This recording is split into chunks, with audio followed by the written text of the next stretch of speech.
Fala pessoal, Ana Virgínia da Clínica Médica por aqui. Hoje a gente veio discutir mais um Dicas e Apostas nessa semana intensa aí do fim de ano.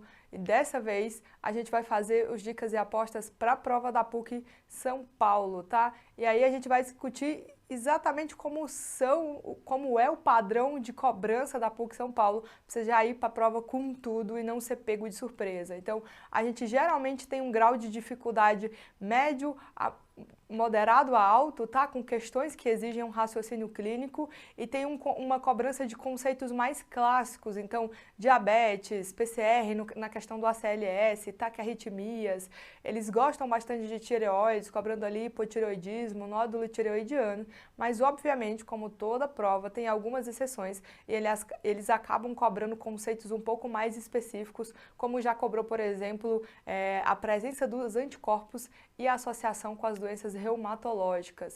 Os enunciados costumam ser mais longos, eles trazem muitas informações nesses enunciados, como uma prova de raciocínio clínico, as informações do enunciado, tanto de exame físico quanto de exames laboratoriais, eles vão direcionar o nosso diagnóstico para a gente conseguir acertar essa questão. E, para a alegria de muitos, uma prova que gosta de cobrar pouquíssimas imagens e geralmente as imagens nos últimos 5 anos ali, pelo menos na prova da clínica médica, foram todas voltadas para a cobrança do eletrocardiograma, trazendo BRAD, TAC, PCR e a presença de alterações no eletrocardiograma associado ali com distúrbios hidroeletrolíticos, principalmente com a hipercalemia e com a hipocalemia, tá? E aí, essa parte eu acho que uma galera não deve gostar tanto, mas eles fazem um mix. Tem um featuring ali da clínica médica com a preventiva e eles misturam muito questões do Código de Ética Médica e que são questões atuais. Eles trazem muitas questões sobre sigilo médico, trazem sobre pontos ali da conduta médica em relação à violência sexual, aborto e as crenças que aquele médico tem.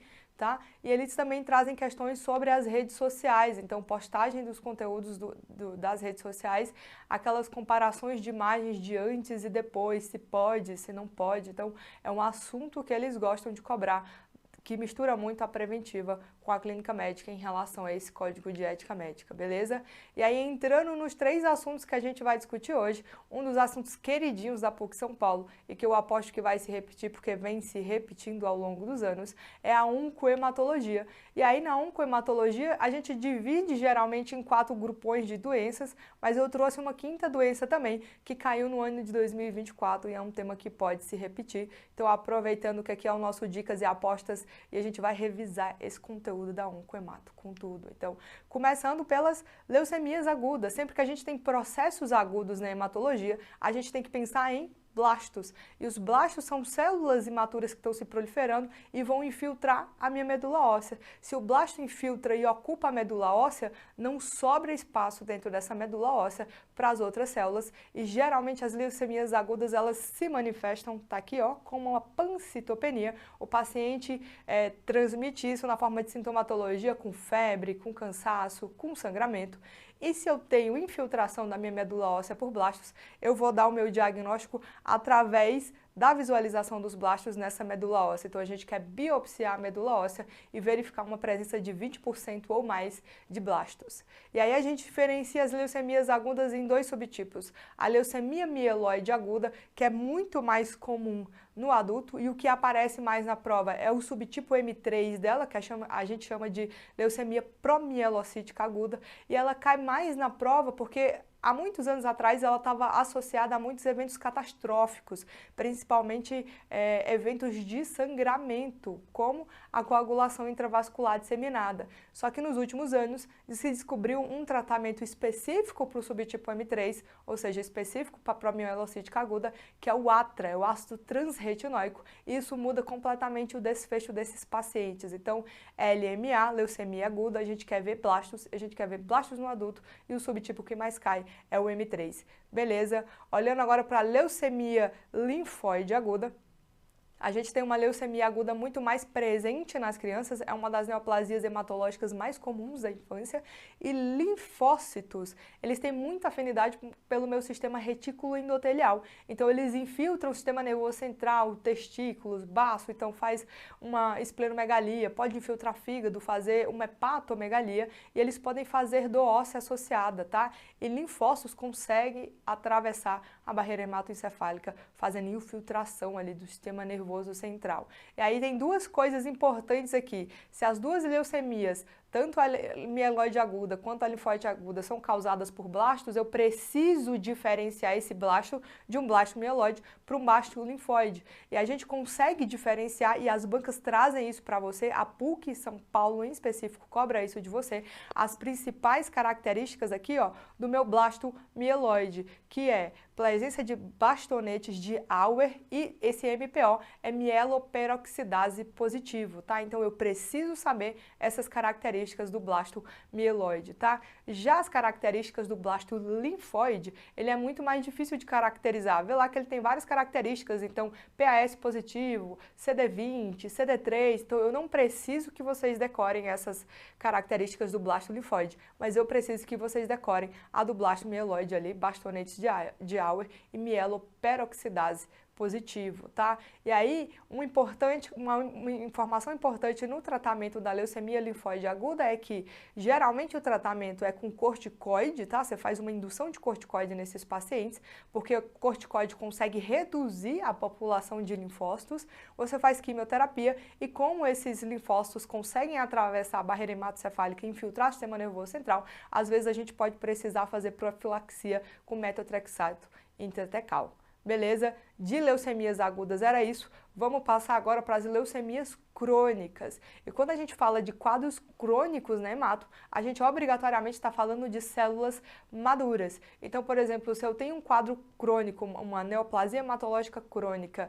de plaquetas, eu tenho uma trombocitose, eu aumento em grande quantidade essas plaquetas e o paciente tem, por exemplo, trombocitopenia essencial, tá? Quando eu penso em, por exemplo, proliferação de células maduras de hemácias, a gente tem a policitemia vera. Quando a gente está pensando isso em leucócitos, a gente tem leucocitose, fazendo uma leucemia mieloide crônica, e quando a gente pensa em linfócitos, a gente faz linfocitose, pensando numa leucemia linfóide crônica, tá?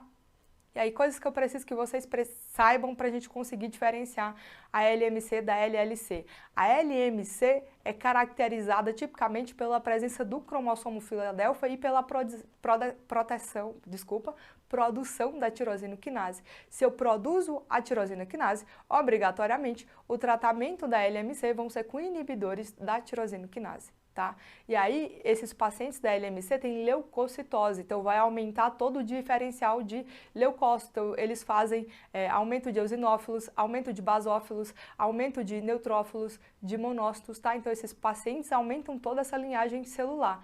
Na leucemia linfóide crônica, caracteristicamente, eu tenho um paciente que é idoso e tem linfocitose. Geralmente é um idoso que estava assintomático, fez um hemograma de rotina e nesse hemograma tinha uma linfocitose maior ou igual a 5.000 linfócitos, tá? E aí eu quero que vocês entendam como é que um idoso assintomático tem uma neoplasia hematológica. A LLC ela é extremamente indolente. Então, quando a gente consegue entender que a LLC é indolente, a gente consegue entender também que eu não preciso obrigatoriamente tratar esse paciente. Eu só vou tratar ele se ele apresentar sinais e sintomas de doença grave. Eu tenho linfócitos doidos pelo meu sistema retículo endotelial, então vai infiltrar linfonodo, vai infiltrar baço, tá? E pode gerar manifestações mais graves. E aí, como marcadores de manifestações mais graves, geralmente a anemia e a plaquetopenia, que podem ser tanto autoimunes quanto podem ser consequências dessa infiltração medular. E aqui, diferentemente das leucemias agudas que eu ia fazer biópsia de medula óssea para procurar os blastos,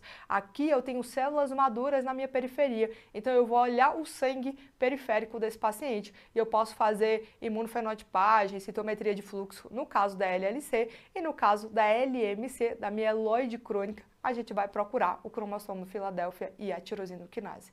Beleza? Entrando no nosso terceiro grupo importante aí da oncohemato para a gente fazer uma revisão, a gente tem os linfomas. O linfoma é doença de linfonodo, então o paciente se manifesta classificamente com adenomegalias. E aí a gente tem dois subtipos importantes que já apareceram na prova da PUC e pode aparecer de novo. Linfoma de Hodgkin, aquele caracterizado tipicamente pela presença das células de Rich-Steinberg, que são as células que parecem uma corujinha, gastei todo o meu inglês aqui, e aí é um paciente que pode ter adenomegalia central, e o linfoma de Hodgkin, desculpa, eu ia falar linfoma de Harry por causa da corujinha, tem uma brincadeira aqui na Medway que a gente chama o linfoma de Hodgkin de linfoma de Harry. Por quê? Porque as células Rich-Steinberg formam essa corujinha e o Harry a gente lembra de uma pessoa boazinha. E o linfoma de Hodgkin, ele tem essa característica de ser um linfoma mais bonzinho, ele tem uma evolução mais com um prognóstico melhor em relação ao linfoma não Hodgkin. Então, o linfoma de Hodgkin tem adenomegalia com uma disseminação linfática. E outra coisa, se é um linfoma de Harry, a gente pensa no adolescente bonzinho, ele vai ter dor após a ingestão de bebidas alcoólicas, dor no linfonodo, tá? No linfoma não Hodgkin, eu tenho um prognóstico muito mais reservado, é muito mais característico do idoso, e esse prognóstico reservado se dá muito pelo acometimento, pela disseminação hematogênica do linfoma não Hodgkin, tá? E aí, se eu tenho disseminação hematogênica, no linfoma não Hodgkin aqui, eu tenho muito mais acometimento extranodal. No linfoma de Hodgkin, não, eu tenho um acometimento muito mais de linfonodo, e aqui eu posso ter acometimento extranodal no linfoma não Hodgkin, tá? E aí, associado também a um marcador de mau prognóstico, esses pacientes podem ter sintomas B. Vocês lembram lá nas classificações do linfoma que a presença de sintomas B marca um pior prognóstico. E no último grupo aqui que a gente vai discutir nessa tabela, a gente tem o mais importante deles, que já caiu até em prova discursiva da PUC São Paulo, o mieloma múltiplo. E a gente pensa no mieloma múltiplo quando eu tenho um paciente idoso que tem o CRAB. O que é o CRAB? É o mnemônico do mieloma múltiplo, o C de cálcio aumentado, o R, desculpa, de rim acometido, então insuficiência renal aguda nesses pacientes. O A, de anemia, eles têm anemia com hemácias em Hulio, que são hemácias empilhadas caracteristicamente. E o B, de bone, que são lesões ósseas líticas que a gente vai encontrar nesse paciente. Como é que eu dou o diagnóstico de mieloma múltiplo? Eu preciso achar um pico monoclonal de IgG ou IgA maior ou igual a 3 gramas por decilitro. Associado a isso, o mieloma, ele é caracteristicamente uma neoplasia, uma neoplasia de proliferação plasmocitária. Então, eu vou procurar os clones de plasmócitos desses pacientes. E aí eu faço uma biópsia de medula óssea e tenho que encontrar 10% ou mais de plasmócitos, e ele tem que ter, associado a isso, ao pico monoclonal, ao plasmócito maior ou igual a 10%, um sintoma do CRAB, ou seja, uma lesão do órgão-alvo de CRAB, ou uma alteração do SLIM, que são alterações definidoras do mieloma múltiplo, tá? E eu preciso que vocês saibam dois diagnósticos diferenciais importantes do mieloma múltiplo. O primeiro deles é o MGUS, que é a gamopatia monoclonal de significado indeterminado. É um paciente que tem um pico monoclonal, mas esse pico monoclonal ele é menor do que 3 gramas por decilitro e não tem mais nada associado, é apenas esse pico monoclonal. E o smoldering, que o paciente tem um pico monoclonal maior ou igual a 3 gramas por decilitro, associado a plasmócitos na biópsia de medula óssea, variando entre 10% e 59%, sem nenhum outro sintoma associado. Geralmente o MGUS e o smoldering estão marcando um risco maior desse paciente evoluir com mieloma múltiplo. Fechado? Essas 4 são as principais informações da oncohematologia que você precisa ir sabendo para a prova da PUC São Paulo. E no ano de 2024, ela trouxe mais uma neoplasia mieloide para a gente, que é a policitemia vera. Então, também é uma alteração de células crônicas em que eu aumento em grande quantidade as minhas hemácias. Então, é um paciente que tem um hematócrito ali maior do que 49% no homem e 48% na mulher, e ele tem a presença dessa mutação JAK2 na grande maioria dos casos. Vem com uma história de trombose, eritromelalgia, prurido aquagênico, principalmente após água quente, libera muita histamina dessas células. O paciente tem muito prurido, principalmente após banho com água quente. E um dos tratamentos da policitemia vera é a flebotomia.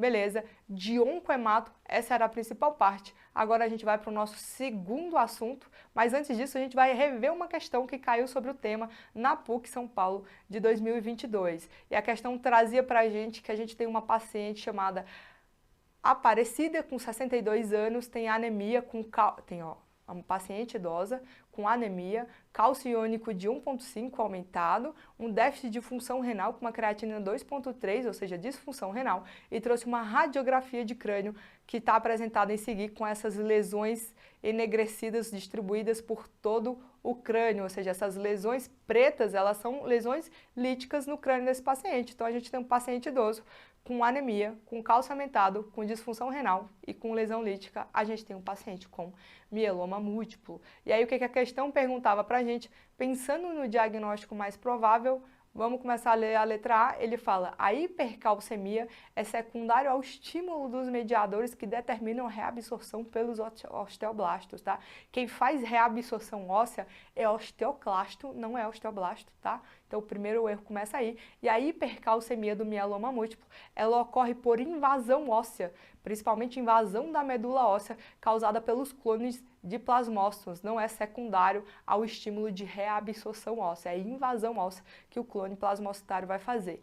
Na letra B, ele fala pra gente a presença de hematúria glomerular é a forma mais comum de alteração no exame de urina. Isso é falso. A forma mais comum de alteração urinária que a gente tem é insuficiência renal aguda, contribuindo com algumas alterações muito inespecíficas no exame de urina. A gente não vê hematúria glomerular nesses pacientes. O que a gente ainda pode ver é a presença da proteína de Benson-Jones, mas também não é a forma mais comum. A forma mais comum que a gente tem é a injúria renal aguda, que se não trata esse paciente vai evoluir com uma doença renal crônica, não tem nada a ver com hematúria glomerular. Beleza? Na letra D, ele fala que o principal achado do hemograma é a presença de plasmócitos e de anemia. Plasmócitos são as células que produzem o quê? As nossas imunoglobulinas. A gente não consegue visualizar isso no hemograma. O nosso clone plasmocitário, ele vai se multiplicar dentro da medula óssea ou dentro dos plasmocitomas, que a gente pode fazer a avaliação histológica dele. Ou seja, eu não consigo ver no hemograma plasmócito. O principal achado do hemograma ser anemia estava verdadeiro, mas o principal achado do hemograma não envolve presença de plasmócito. Eu vou ver plasmócito quando fizer biópsia de medula óssea, tá? E aí a letra C é a nossa resposta, a predisposição de infecção por bactérias encapsuladas devido à imunodeficiência humoral predominante, e tá lindíssima. Por quê? Eu acabei de falar para vocês que o plasmócito ele produz imunoglobulina, que são as nossas células de defesa. Se a gente tem clones plasmocitários, eles estão produzindo um único tipo de imunoglobulina, e esse tipo de imunoglobulina ele é deficiente em fazer a defesa, então facilita infecções por bactérias encapsuladas, porque a gente só tem um clone plasmocitário produzindo em grande quantidade uma imunoglobulina que não é suficiente para gerar a nossa defesa. Beleza? De mieloma era isso. Vamos para o nosso segundo assunto, um assunto mais tranquilo, um assunto que se repete aí ao longo das provas e um assunto que eu já aviso, na PUC São Paulo cai bastante, junto com PCR, são os dois assuntos queridinhos no tema da cardiologia. Então vamos começar a revisar o algoritmo das taquiarritmias.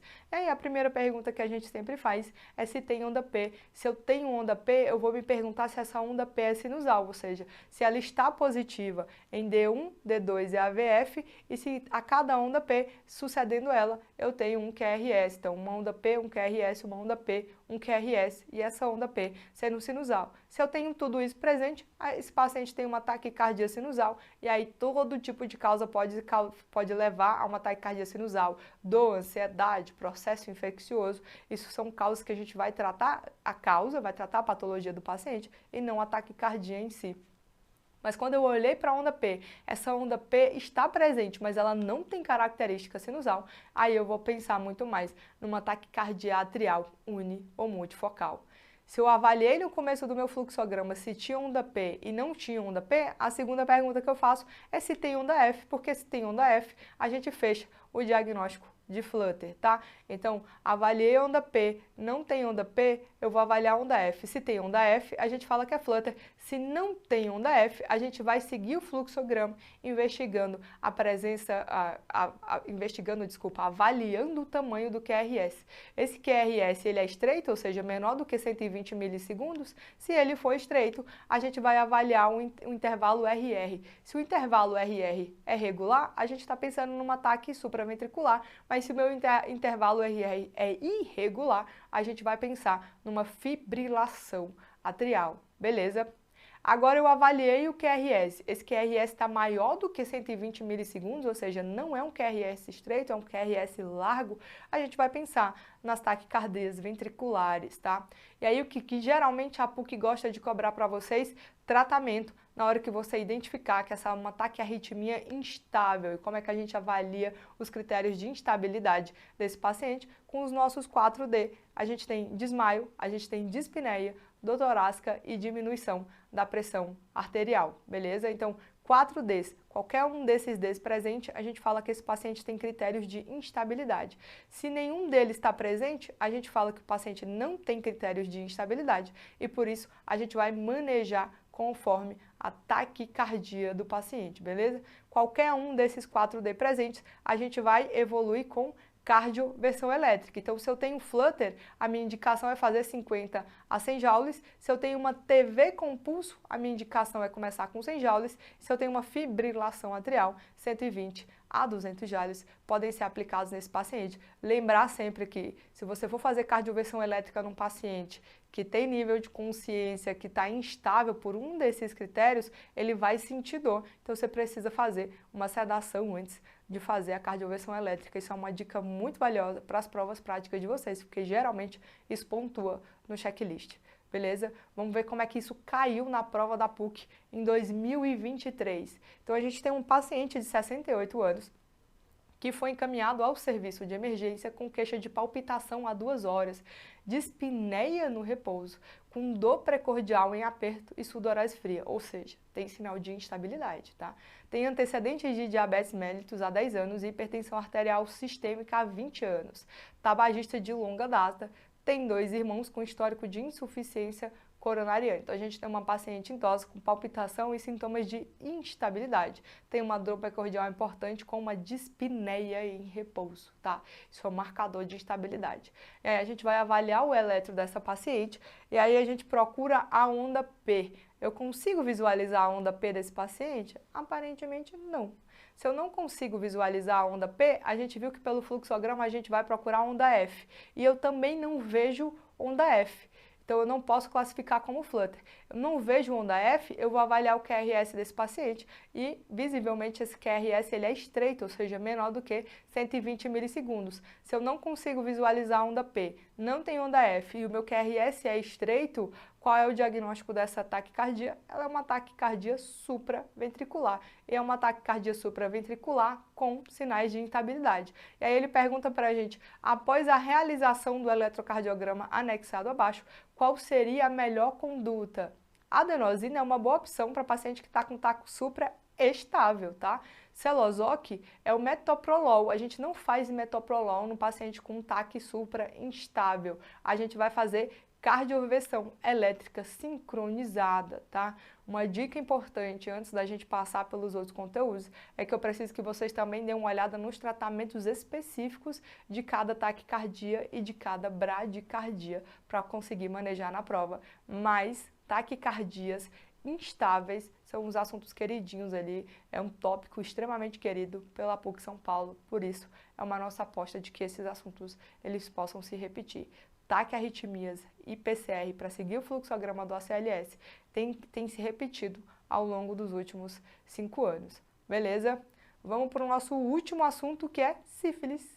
E aí vocês começam a se perguntar por que isso não está na aula de GO, porque eles cobram sífilis, em 3 anos seguidos eles cobraram sífilis no adulto não gestante, tá? Então a gente precisa fazer uma revisão geral de sífilis, porque é um assunto importante, caiu em 2024, caiu em 2023 e caiu na prova de 2021, se eu não me engano, da PUC, tá? Então, quando a gente pensa em sífilis, a gente pensa numa infecção pelo treponema pálido, que é um espiroqueta, né, espiralado, e ele tem o quê? Ele não cresce em culturas, então a gente não consegue diagnosticar o treponema por culturas, e eu tenho uma resposta, o treponema ele é muito invasivo, isso gera uma resposta inflamatória ao treponema que vai levar às minhas fases de doença, tá? Então eu tenho um paciente que passa por uma situação de exposição sexual, ou seja, uma relação sexual não protegida, e a sífilis tem uma facilidade para ser transmitida por sexo oral, e aí por um período de incubação de 10 a 90 dias, a gente pode ter a manifestação da sífilis primária, que basicamente é uma úlcera anogenital, na maioria das vezes é uma úlcera única, com bordos elevados, com uma base limpa, indolor, tá? Então o fundo dela é limpo e com uma adenopatia regional que não fistuliza, tá?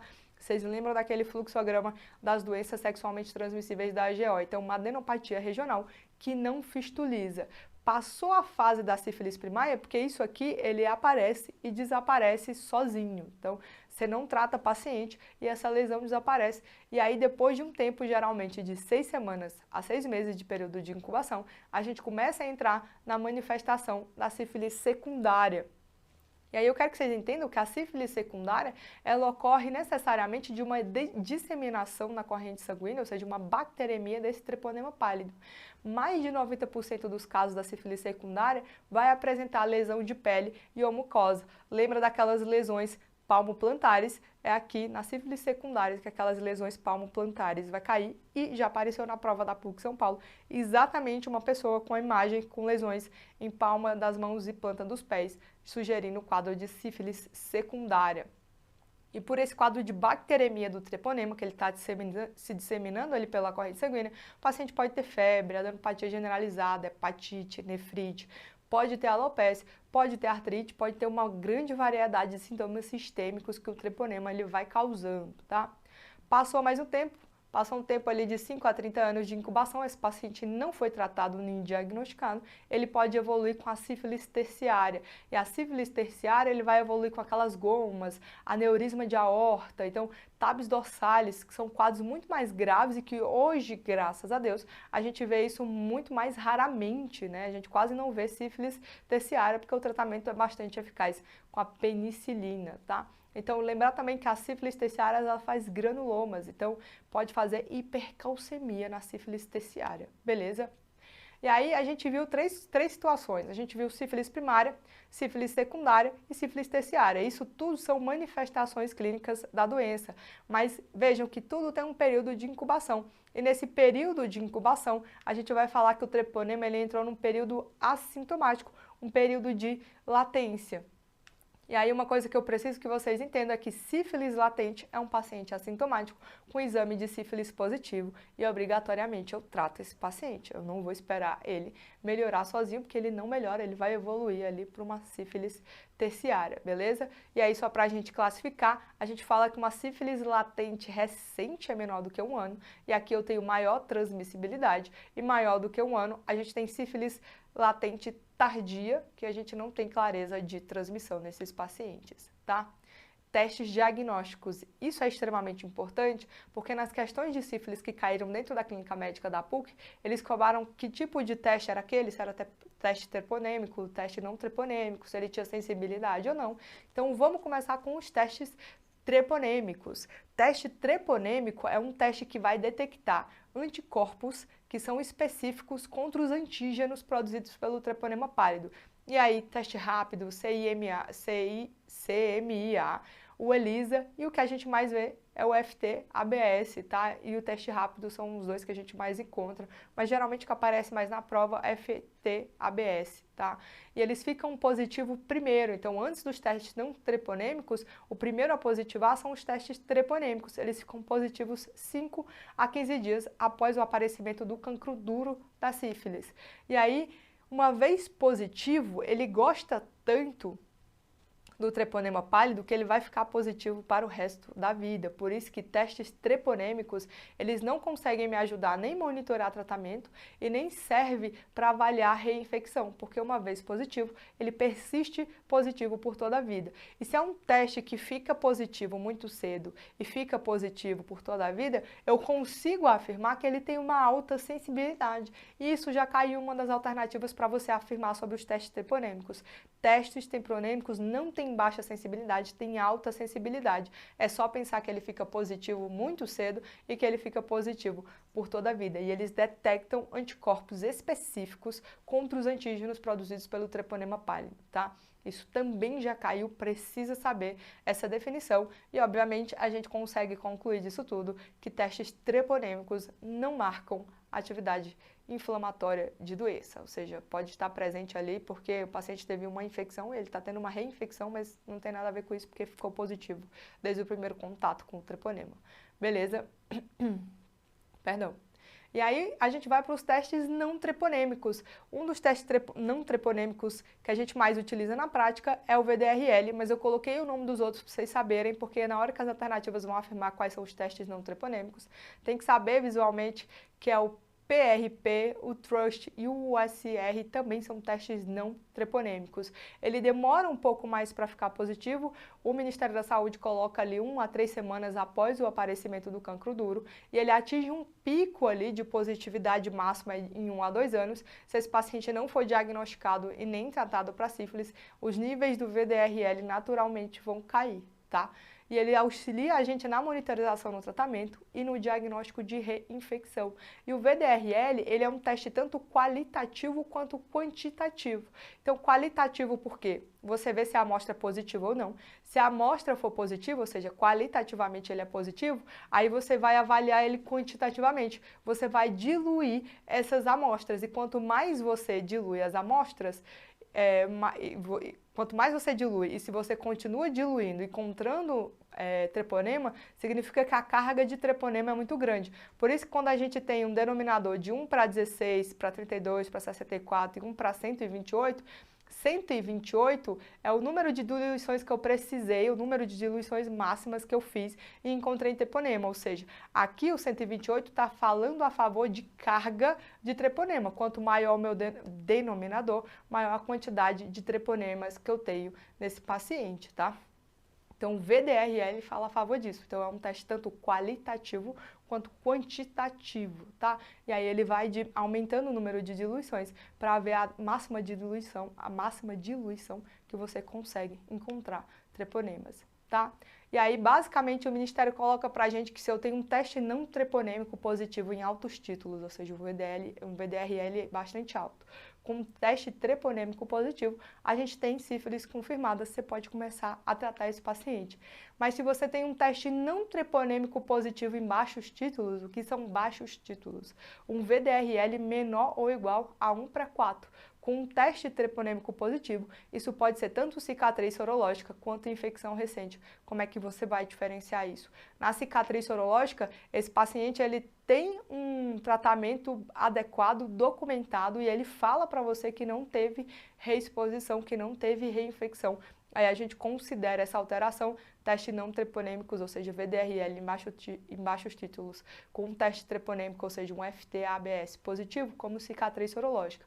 Agora, se é um paciente que nunca soube que teve sífilis, nunca tratou, ou se é um paciente que já tratou, mas ele fala que tem muita chance de ter tido reexposição, a gente fala que esse paciente tem uma infecção recente e por isso o VDRL ainda está em títulos baixos, mas ele muito provavelmente vai aumentar. Nesses casos todos, a gente inicia tratamento para o paciente e o tratamento obrigatoriamente com penicilina benzatina. Então, quando a gente tem sífilis primária, secundária ou latente recente, a gente engloba elas três como tudo latente recente. Então, desculpa, a gente engloba elas três tudo como sífilis recente. Então, sífilis recente é sífilis primária, secundária e sífilis latente recente. E a gente trata com dose única de penicilina benzatina, beleza?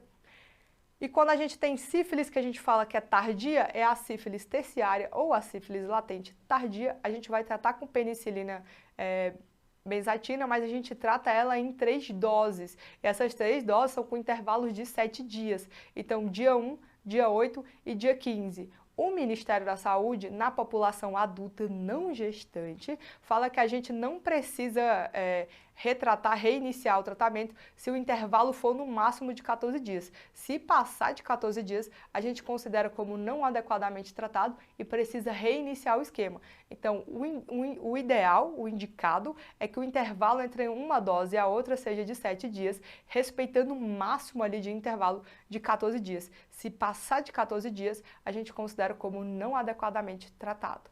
E a última coisa que a gente precisa saber sobre sífilis é o controle de cura. A gente faz controle de cura com o VDRL. Vocês lembram lá da aula da GO que geralmente o VDRL na gestante ele é dosado mensalmente. Aqui no adulto não gestante é dosado trimestralmente, então VDRL trimestralmente por um ano. Então, no terceiro mês, no sexto mês, no nono mês e no 12º mês. Se no 12º mês ele fez o tratamento adequado, a gente considera esse paciente sem sífilis e ele não precisa mais continuar dosando esse VDRL.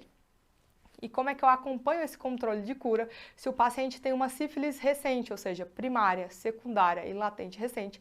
A gente espera ver uma queda maior ou igual a 2 diluições em até 6 meses no VDRL. Quando eu estou falando de sífilis tardia, ou seja, sífilis terciária e latente tardia, a gente quer ver uma queda maior ou igual a 2 diluições em até 12 meses.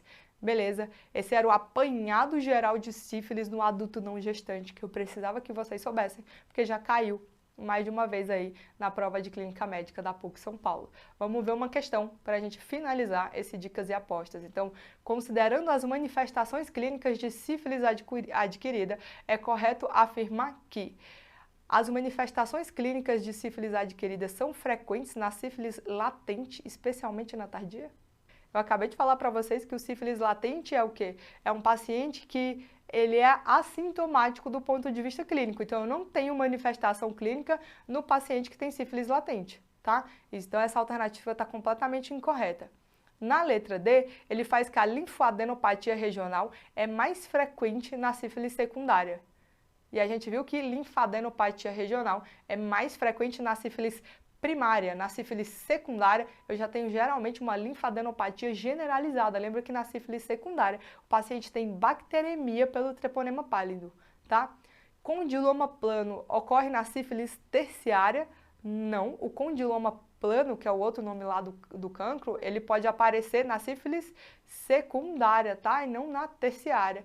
E a letra B, que é a nossa resposta, podem ocorrer quadros neurológicos, oculares e hepáticos na sífilis secundária. Lembra aí que são manifestações relacionadas à bacteremia do treponema. Então, o treponema está viajando pelo corpo desse paciente e fazendo manifestações sistêmicas de tudo quanto é lugar. Então, pode fazer quadro neurológico, ocular e hepático nas sífilis secundárias. Só um adendo aqui, é importante que vocês tenham isso em mente.